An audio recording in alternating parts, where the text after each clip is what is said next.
Hello, Divine Souls, and welcome back to your own channel, Divine Oracle 144. Friends, जैसा कि हमने last video में बात करी थी थर्ड डायमेंशन के बारे में, यानी कि 3D लेवल कॉन्शियसनेस के बारे में, कि वो क्या होती है और किस तरीके से होती है, और उसके बारे में हमने सारे ही पॉइंट समझे थे। इस वीडियो में हम फोर्थ डायमेंशन के बारे में बात करेंगे, क्योंकि 3D के बारे में नॉर्मली बहुत हद तक एक आइडिया हो जाता है 3D क्या है क्या नहीं है। 5D के बारे में भी लोगों को हो जाता है, लेकिन 4D वाली स्टेज में आप कब आते हो, आप 4D को कैसे पहचानो, और ये फोर्थ डायमेंशन होता क्या है, इसमें वो कौन कौन सी चीज़ें होती हैं, उनको हम यहाँ पर एक बहुत ही ईजी वे में और बहुत ही ईजी लैंग्वेज में समझने की कोशिश करेंगे कि आप कैसे समझ सकते हो कि फोर्थ डायमेंशन क्या है। ठीक है। सो जैसा कि मैं लास्ट वीडियो में आप लोगों को समझा चुकी हूँ कि डायमेंशन क्या होता है, तो डायमेंशन के बारे में आप लोग शायद उस वीडियो में देख चुके होंगे। जिन्होंने नहीं देखी है, मैं उसका लिंक डिस्क्रिप्शन बॉक्स में डाल दूंगी, आप लोग प्लीज़ वहाँ से उसको देख सकते हैं। तो फ्रेंड्स, अब हम समझते हैं कि फोर्थ डायमेंशन क्या होता है और आप कैसे पहचानो कि आप इस वक्त फोर्थ डायमेंशन में हो या उससे आप आगे बढ़ चुके हो या उससे पीछे हो। तो अब हम उसके बारे में समझते हैं। फ्रेंड्स, आपने कभी कभी अपनी लाइफ में ऐसा देखा होगा कि आपकी जो एक पूरी की पूरी नॉर्मल लाइफ रूटीन चल रही होती है,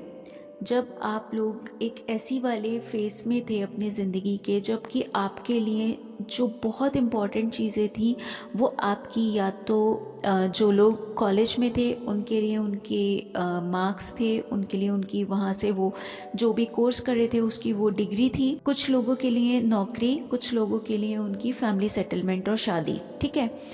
उस वाले पूरे के पूरे कॉन्सेप्ट से जिस वक्त पे आप एक क्वेश्चन मार्क पुटअप करना शुरू कर देते हो इन सारी की सारी एनर्जीज के ऊपर, कि क्या जिंदगी सिर्फ इतनी ही है, क्या मैं इस लाइफ में सिर्फ इतना ही कुछ करने के लिए आई हूँ या आया हूँ, कि मुझे सिर्फ यहाँ पर नौकरी करनी है, शादी करनी है, बच्चे करने हैं और बस उसके बाद में बुढ़ापे का इंतज़ार करना है। जब आप इस वाले पूरे के पूरे कॉन्सेप्ट पे क्वेश्चन मार्क लगाना शुरू कर देते हो, इट मीन्स कि आप 3D से 4D की तरफ अब आगे बढ़ना शुरू हो गए हो। आपकी जो लाइफ साइकिल है ना, वो अब फोर्थ डायमेंशन की तरफ आगे बढ़ रही है। ठीक है। आप जब भी कभी सवालिया निशान खड़े करते हो, एक क्वेश्चन खड़े कर देते हो उन सभी टीचिंग्स के ऊपर जो कि अब तक की लाइफ में आपने इस ज़िंदगी में सीखी है, अब तक की लाइफ में आपने जो कुछ भी इस लाइफ में 3D का कॉन्सेप्ट सीखा था, चाहे वो एक रिलीजियस नॉर्म्स हो, चाहे वो और किसी भी तरीके के टीचिंग्स हों, वो सभी चीज़ों के ऊपर जब आप एक क्वेश्चन मार्क पुटअप करना शुरू कर देते हो, इट मीन्स कि आप कहीं ना कहीं अब 3D से आगे बढ़ रहे हो, अब आप 4D की तरफ बढ़ रहे हो। ठीक है। जिस वक्त पे आप 4D कॉन्शियसनेस में अब आगे बढ़ते हो, वो वक्त होता है जब आप जितना कुछ भी आपको अपनी ज़िंदगी में पीछे सिखाया गया होता है इस लाइफ में, आपकी फैमिली में, उन सभी चीज़ों के ऊपर क्वेश्चन मार्क लगाने के बाद आप खुद रिसर्च करना शुरू करते हो। आप खुद कहीं ना कहीं एक आर्टिकल्स ढूंढोगे, आप बुक्स में ढूंढोगे, आप कुछ ना कुछ ऐसा वीडियोस में, किसी भी प्रकार से जैसे भी आप कर सकते हो, आप वो सारे जवाब खुद ढूंढना शुरू करते हो, और आप इतना डीपर लेवल पे उन चीज़ों को ढूंढना शुरू करते हो कि आपको अब समझ में आता है कि नहीं यार, जो कुछ भी मेरे को पीछे सिखाया गया है ना, that is not the complete truth. ज़िंदगी इसके बाहर भी बहुत कुछ है। ठीक है। वो जब आप खुद एक रिसर्चर बनते हो ना, वो वक्त होता है जब आप 4D में एंटर करते हो। ठीक है। ये वो वक्त होता है जबकि पूरा का पूरा यूनिवर्स कहीं ना कहीं एक कंस्पिरेसी शुरू कर देता है। कंस्पिरेसी मीन्स एक षड्यंत्र शुरू कर देता है आप लोगों के साथ में, कि आपके माइंड में वो एक ऐसा डाउट क्रिएट कर देते हैं इस पूरी की पूरी प्लैनेट अर्थ के लिए, पूरे की पूरी ज़िंदगी के पैटर्न के लिए। और वो एक ऐसा डाउट क्रिएट करते हैं कि आपको ऐसा लगता है कि ये जो कुछ भी हो रहा है ना, कि क्या ये सच में सच ही है? क्या ज़िंदगी इसी को बोलते हैं जो कि हम अपने चारों तरफ देख रहे हैं? क्या इसके बाहर भी कुछ ऐसी पावर्स, कोई एनर्जीज, कोई सुपरनेचुरल पावर्स और हैं? कुछ ऐसा है जो कि मुझे शायद मिल सकता है, लेकिन मैं उस तक अपने आप को पहुंचा नहीं पा रहा हूँ। जब इस तरीके के क्वेश्चन मार्क आपको यूनिवर्स की तरफ से एक डाउट के रूप में आपके माइंड में डाले जाते हैं ना, वो कंस्पिरेसी जो पूरी की पूरी यूनिवर्स आपके साथ खेलती है, वो होता है जब आपको 4D में, यानी कि 4 डायमेंशन में एंटर करने का आपके लिए एक स्टार्टिंग पॉइंट होता है। ठीक है, जो 4D कॉन्सेप्ट होता है, जो कि 4th डायमेंशन होता है, वो बहुत ज़्यादा ज़रूरी होता है आपको 3rd डायमेंशन से बाहर निकालने में। क्योंकि देखिए, 3rd डायमेंशन इज़ व्हाट, क्या है ये 3D डायमेंशन? ये पूरा का पूरा एक इसको मैं रंगमंच बोलती हूँ। मैं अपनी डेली भाषा में इस पूरी की पूरी जो कुछ भी मेरे आसपास चल रहा होता है, और मेरे को इससे बहुत हेल्प मिलती है। मैं अगर पर्सनली अपनी बात बताऊँ तो मेरे को, जब भी मैं इसको एक रंगमंच की तरह देखती हूँ ना, मैं पर्टिकुलर यही शब्द यूज़ करती हूँ कि अगर मान लीजिए मेरी फैमिली में कोई ऐसा, कोई एक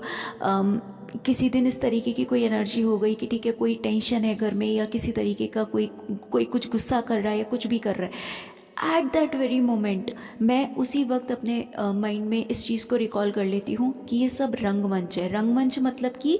this is all a theatre play, यानी कि यहाँ पर ये एक स्टेज प्ले हो रहा है। जैसा कि आपने देखा होगा कि जो थिएटर्स में प्ले होते हैं ना, मैं उस तरीके से इसको पूरा एक रंगमंच मानती हूँ। 4th डायमेंशन बहुत ज़रूरी है आपको इस पूरे के पूरे रंगमंच से, इस पूरी की पूरी कॉन्सेप्ट से अपने आप को बाहर निकालने में। लेकिन देखिए, नॉर्मली अगर आपकी लाइफ चल रही है, सब कुछ बहुत स्मूथ चल रहा है, बढ़िया चल रहा है, दैट इज़ ओके। उस टाइम पीरियड पर आप अगर 4D 5D 6D किसी भी डी को आप समझ रहे हो, महसूस कर रहे हो, that is okay, that is very good. लेकिन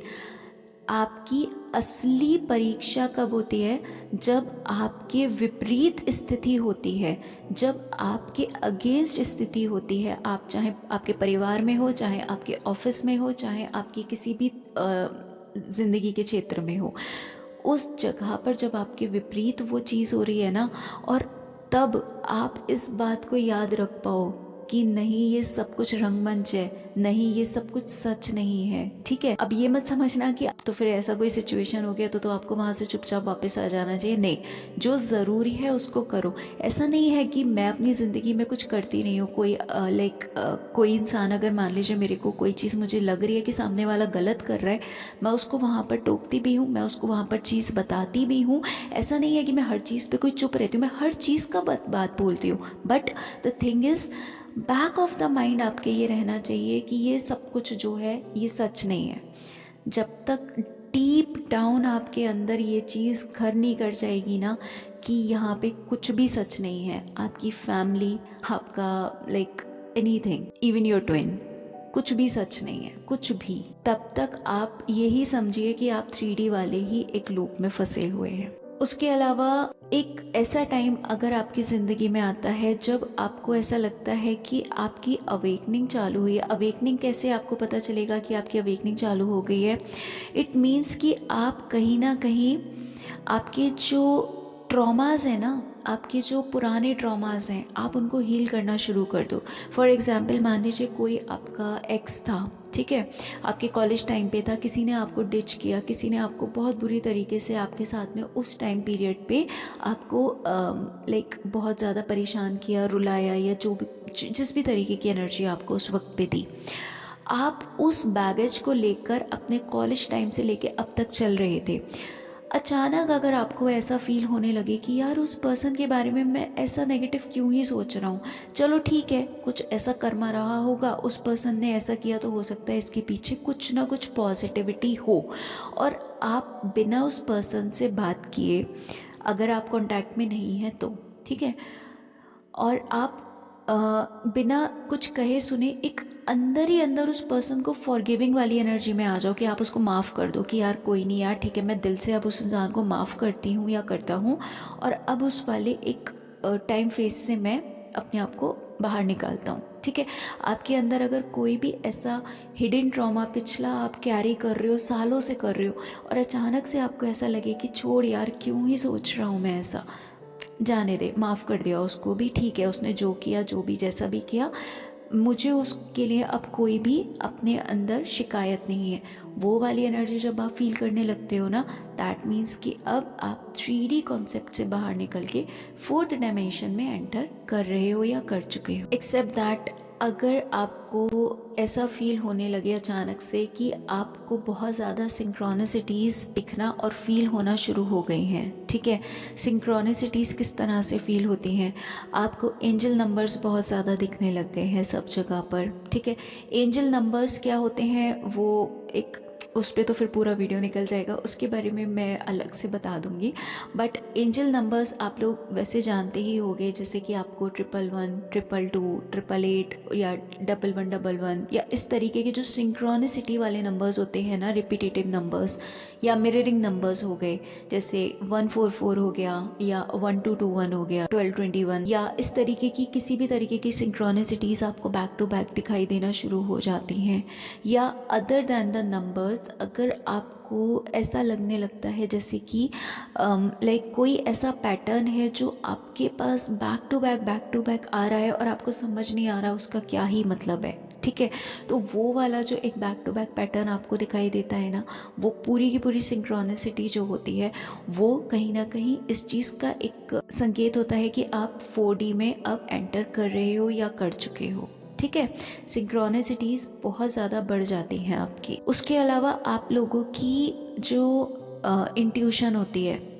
वो अचानक से एक हाइटन लेना शुरू कर देती है। अगर आपकी इंट्यूशन कुछ इस तरीके की है, जैसे कि पहले आपको ऐसा लगता था कि ठीक है, मतलब आप उतना डीपली नहीं सोच पाते थे,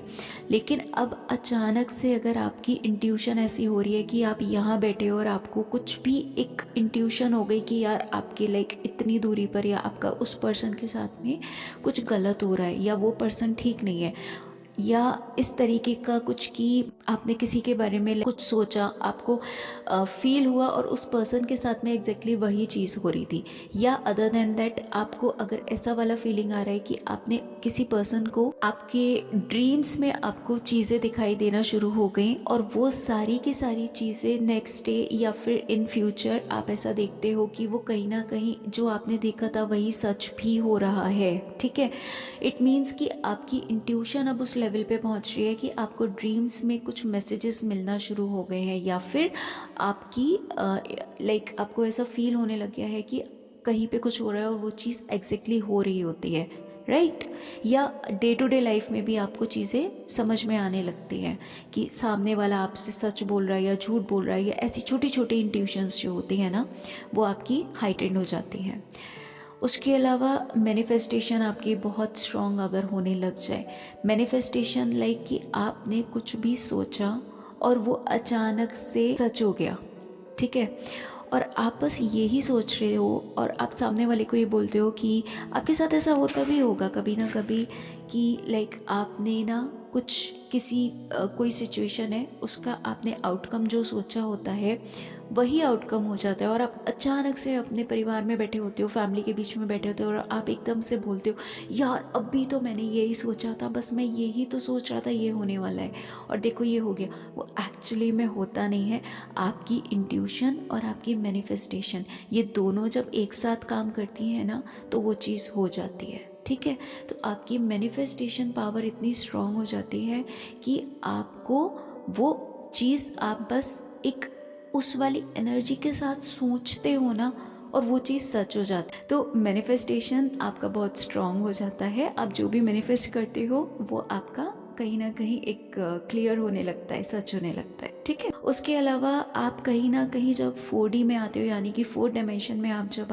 आते हो या एंटर करते हो या आ चुके होते हो, तो आपके जितने भी ओल्ड बिलीव्स होते हैं ना, उन सबको आप चैलेंज करना शुरू कर देते हो। ठीक है, आपके अंदर वो वाली एनर्जी आ जाती है कि अगर आपको आज तक सिर्फ इतना ही बताया गया है कि ईश्वर से कनेक्ट करने के लिए मंदिर जाना ही ज़रूरी है या मस्जिद जाना ही ज़रूरी है, तो आप उन सभी बिलीव्स को चैलेंज करना शुरू कर देते हो कि नहीं, मैं जहाँ बैठा हूँ वहीं मैं अपने ईश्वर से और अपने खुदा से कनेक्ट कर सकता हूँ, मुझे उस चीज़ की ज़रूरत नहीं है, मैं वहाँ पे उस चीज़ को अपने अंदर महसूस कर सकता हूँ। आपको अगर ऐसा समझाया गया है कि जो ध्यान होता है या मेडिटेशन होता है या फिर ब्रह्मचार्य होता है या संन्यास होता है, ये सारी चीज़ें तो बुढ़ापे की चीज़ें होती हैं, तो आप उन सारे के सारे बिलीफ सिस्टम्स को भी कहीं ना कहीं चैलेंज करना शुरू कर देते हो कि नहीं, ऐसा बिल्कुल नहीं है, ये किसी ने कोई नॉर्म्स नहीं बनाए हैं कि आप बुढ़ापे में ही ऐसा करोगे। आपको जिस वक्त पे अंदर से वो कॉलिंग आ जाए, जिस वक्त पे उस ऊपर वाले का आपको एक इशारा मिल जाए ना, आप उसी उम्र में, चाहे आप 20 के हो, 25 के हो या 50 के हो, डजेंट मैटर, आप उसी वक्त उस ईश्वर से अपना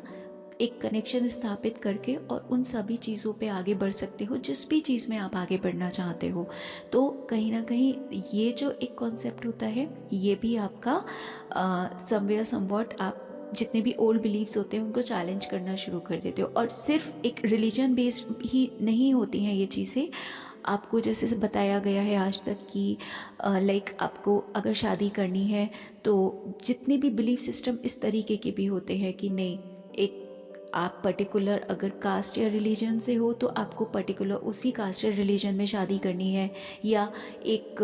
जैसा कि नॉर्मली समाज में स्पेशली इंडिया में ये चीज़ होती है कि लाइक जो ग्रूम है यानी कि जो लड़का है उसकी एज लड़की से यानी कि ब्राइड से बड़ी होनी चाहिए। तो ये वाले जितने भी कॉन्सेप्ट्स होते हैं इनको आप चैलेंज करना शुरू कर देते हो कि नहीं, ऐसा किसने बनाया, ऐसा कोई कॉन्सेप्ट नहीं होता है। ठीक है, कि लड़का ही बड़ा होगा, एक शादी के लिए लड़की बड़ी भी हो सकती है। ठीक है, अदर देन दैट इस तरीके के कोई आपके बिलीफ सिस्टम होता है, जैसे कि आपको ये बताया जाता है कि शादी सिर्फ सिंगल के साथ में हो सकती है, या कोई डिवोर्सी है तो उसको डिवोर्सी के साथ ही शादी करनी पड़ेगी, या इस तरीके के जितने भी कॉन्सेप्ट्स होते हैं इन सबको आप चैलेंज करना शुरू कर देते हो।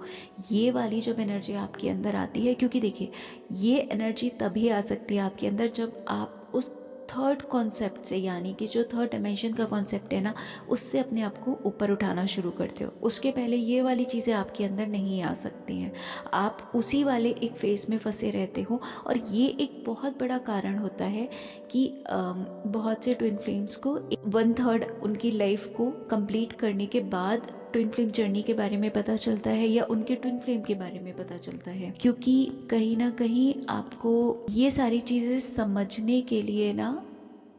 वो वाला जो एक एज होता है 20-25 वाला, उस वाले एज में शायद आप इतनी ईज़िली नहीं चीज़ों को एक्सेप्ट कर पाओगे। तो एक ये बहुत बड़ा रीज़न होता है कि आपकी 1/3 एज के बाद ही मोस्ट ऑफ देम, मैं सबके लिए नहीं बोल रही, लेकिन मोस्ट ऑफ देम के साथ ऐसा होता है कि उतनी एज के बाद आपका ट्विन फ्लेम आपकी लाइफ में आ रहा है, आपको उनके बारे में पता चल रहा है, क्योंकि उस टाइम पीरियड पे तो आपका वो वाला एक फेस चल रहा होता है ना कि नहीं, लाइक ऐसा कैसे हो सकता है किसी अब आप जितने भी लोग मैरिड हैं जो ट्विन फ्लेम जर्नी में हैं, आप याद करके देखो जिस वक्त पे सिंगल थे, उस वक्त पे जब आपने मैरिज की थी, जब आप एक शादी में आए थे, उस वक्त पे आप याद करके देखो कि जब आप मैरिज में आ रहे थे उस वक्त पे आपकी किस तरीके के सपने थे अपनी शादी को लेकर, आप किस तरीके की थिंकिंग रखते थे कि आपकी शादी कैसी होनी चाहिए, आप किस तरीके से अपनी शॉपिंग कर रहे थे शादी के लिए, आप याद करो उस वक्त पे। अब बहुत से लोग ऐसा बोलते हैं कि हमारा ट्विन हमारी लाइफ में जल्दी भी आ सकता था, क्यों नहीं आया। ठीक है,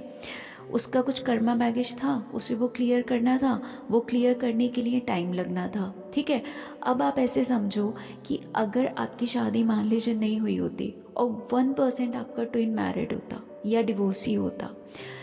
उस वक्त पे क्या आप उस पर्सन को एक्सेप्ट करने वाली सिचुएशन में थे, या माइंडसेट था आपका कि आप उस वक्त पे उन चीज़ों को एक्सेप्ट कर पाते? वो सारी चीज़ें शायद आपके एक्सेप्टेंस में नहीं आ पाती कहीं ना कहीं। ठीक है, तो ओल्ड बिलीव्स को आप कहीं ना कहीं चैलेंज करना शुरू कर देते हो, चाहे वो किसी भी तरीके की हो, ठीक है। उसके अलावा एक अवेयरनेस होने लगती है कि आपका एक कनेक्शन जो है वो ईश्वर के साथ एक अलग लेवल का आपको फील होना शुरू हो जाता है। आपको ऐसा फील होने लगता है कि ईश्वर के साथ आपका जो कनेक्शन है वो कुछ ऐसा है जिसको कि अब इस वक्त से पहले आपने कभी ना ही तो महसूस किया था, ना आपने कभी इस चीज़ को फील किया था। तो एक अवेयरनेस होने लगती है आपको उस चीज़ की कि नहीं, कुछ ऐसा है जो कि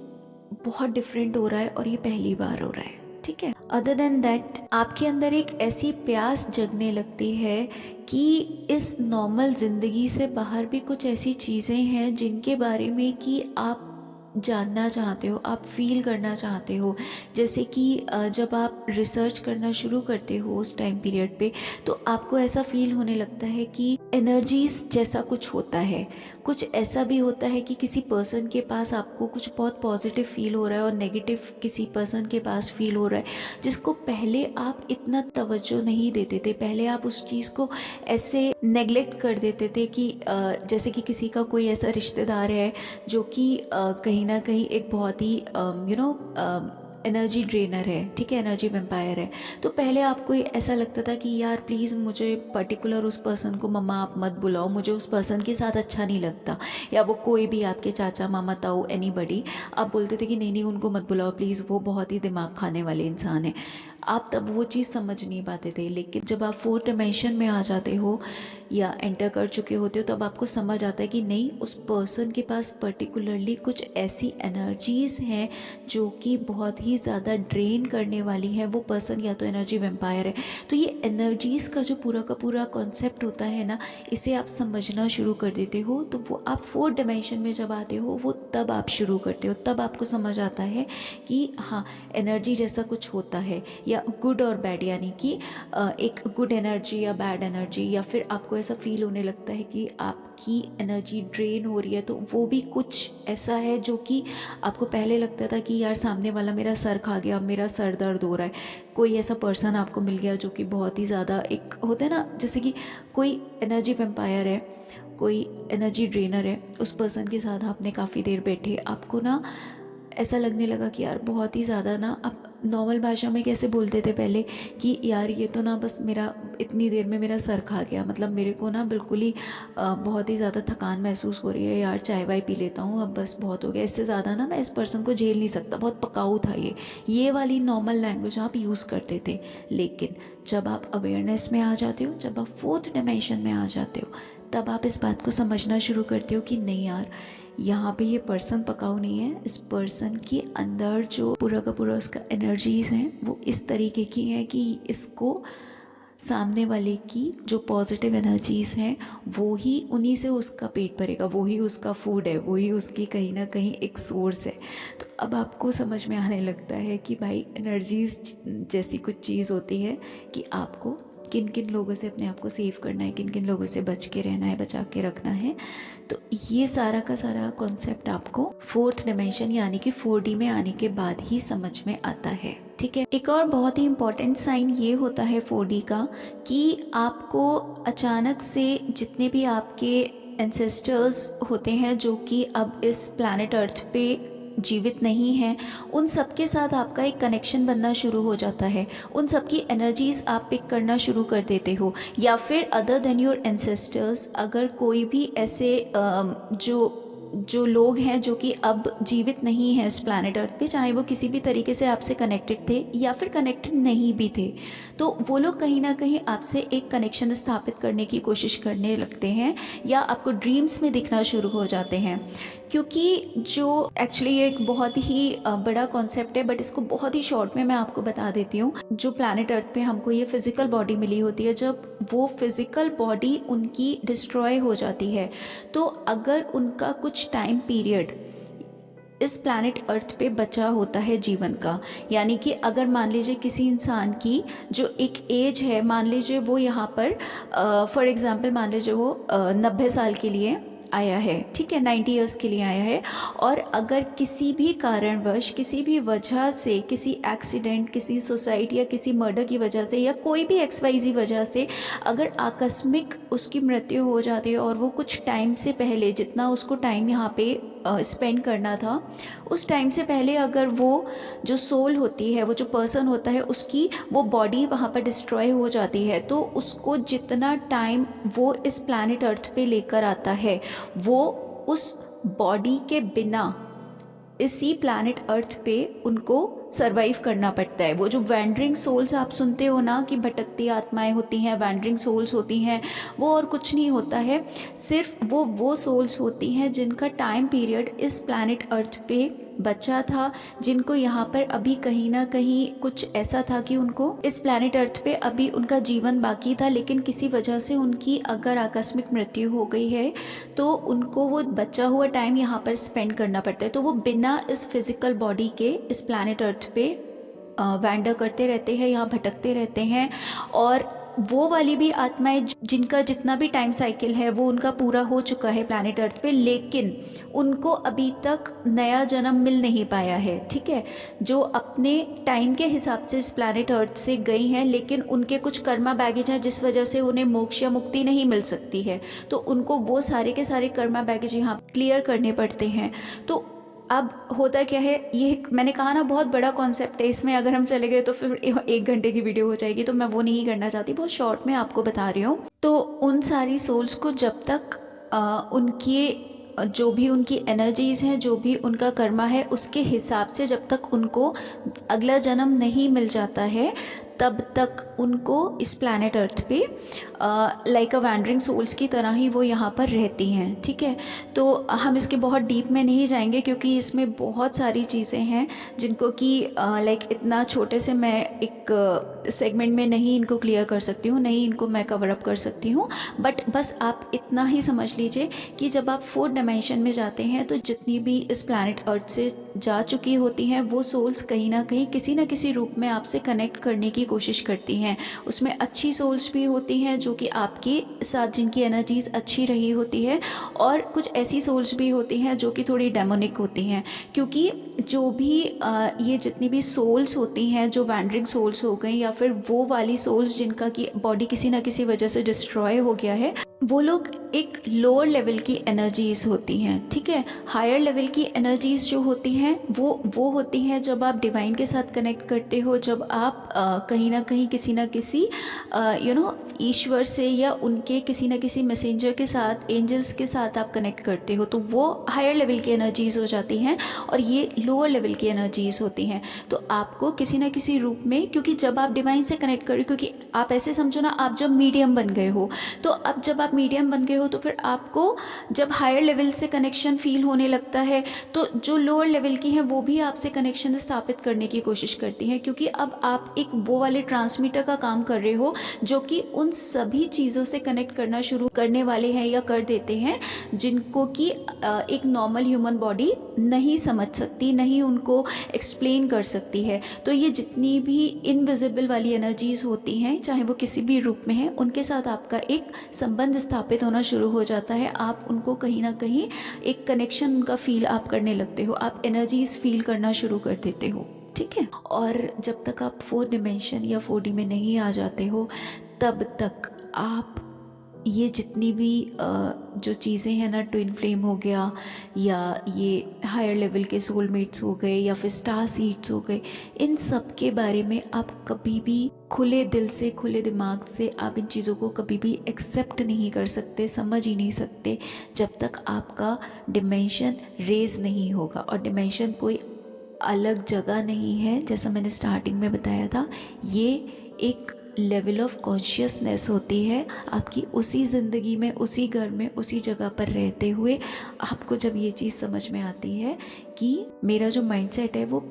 पूरी तरीके से अपसाइड डाउन हो गया, मेरा माइंडसेट चेंज हो गया है, ठीक है, तो वो जो पूरी की पूरी आपकी माइंड की साइकिल चेंज होती है, थिंकिंग पैटर्न चेंज होता है, वो आपका डायमेंशन चेंज हो गया, ठीक है। चलिए फ्रेंड्स, आई होप आपको फोर्थ डिमेंशन के बारे में बहुत अच्छे से क्लियरली समझ आया होगा कि फोर्थ डिमेंशन एक्चुअल में है क्या। क्योंकि फोर्थ डिमेंशन के बारे में बहुत ज़्यादा लोगों को कन्फ्यूजन रहता है कि 3D समझ आ गया, 5D समझ आ गया, फोर्थ डिमेंशन क्या है वो समझ नहीं आता। तो आई जस्ट होप कि ये कॉन्सेप्ट आपका क्लियर हुआ होगा यहाँ पर। ठीक है, चलिए ठीक है फ्रेंड्स, इतने प्यार और इतने पेशेंस के साथ मुझे सुनने के लिए आप सबका दिल से thank you from the bottom of my heart.